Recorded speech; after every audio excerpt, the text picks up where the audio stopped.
নমস্কার বন্ধুরা, সিক্রেট ফ্লেভারে সবাইকে স্বাগত। আজ চলে এসেছি খেতে সুস্বাদু এবং পুষ্টিগুণে ভরপুর মোচার রেসিপি নিয়ে।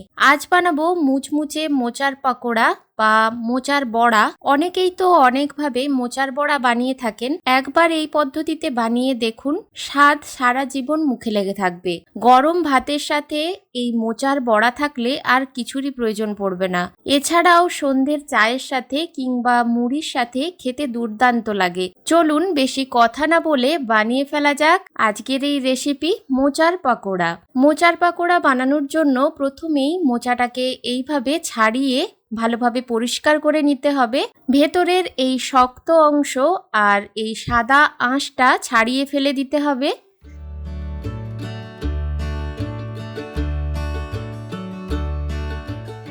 সব ছাড়ানো হয়ে গেলে একটা বড় বোলের মধ্যে নিয়ে নিতে হবে বেশ কিছুটা জল, আর জলের মধ্যে সামান্য হলুদ গুঁড়ো আর 1 চামচ সর্ষের তেল দিয়ে মোচাটাকে এইভাবে কেটে জলের মধ্যে রাখতে হবে।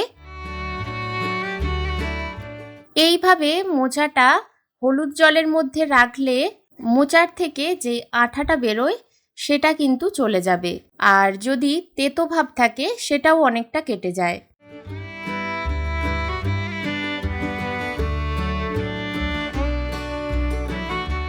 সব মোচাটা কাটা হয়ে যাওয়ার পর কড়াইতে বেশ কিছুটা জল দিয়ে সামান্য হলুদ ও পরিমাণ মতো নুন দিয়ে কেটে রাখা মোচাটা দিয়ে 2-3 মিনিট সেদ্ধ হতে দিন। অন্যদিকে 1 কাপ মসুর ডাল 3 ঘন্টা মতো জলের মধ্যে ভিজিয়ে রেখেছিলাম, সেটা এখন জল থেকে ছেঁকে মিক্সির জারের মধ্যে নিয়ে নেব। এবার সামান্য একটু জল দিয়ে ডালটা মিহি পেস্ট তৈরি করে নেব। অন্যদিকে মোচাটা সেদ্ধ হয়ে গেছে, এর থেকে বেশি সেদ্ধ করার দরকার নেই। বড়া ভাজার সময় বাকিটা সেদ্ধ হয়ে যাবে। এবার এটাকে ছেঁকে জল ঝরিয়ে নেব। এবার একটা বড় বোলের মধ্যে ডাল বাটাটা ঢেলে নেব। ওর মধ্যে দিয়ে দিচ্ছি কুচিয়ে রাখা পেঁয়াজ, এতে 2টো মিডিয়াম সাইজের পেঁয়াজ রয়েছে, আর দেব কাঁচা লঙ্কা কুচি।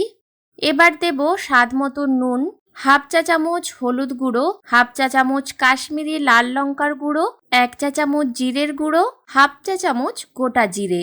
এবার খুব ভালো করে সব কিছুকে মিশিয়ে নেব।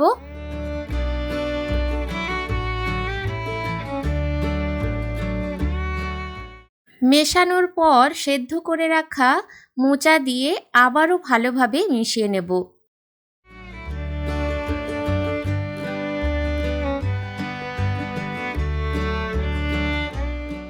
এরপর গ্যাসের ওভেনে কড়াই বসিয়ে বেশ কিছুটা সাদা তেল দিয়ে তেলটা ভালো মতো গরম হলে এইভাবে বড়ার আকারে মিশ্রণটা থেকে তেলের মধ্যে দিয়ে দিতে হবে।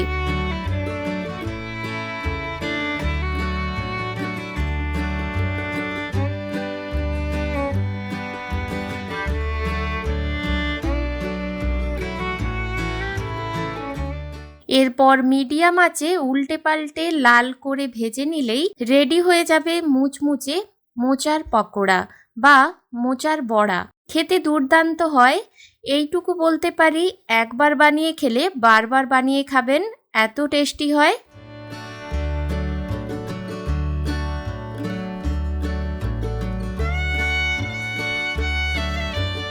তো আমার আজকের রেসিপি আপনাদের কেমন লাগলো অবশ্যই কমেন্ট করে জানাবেন।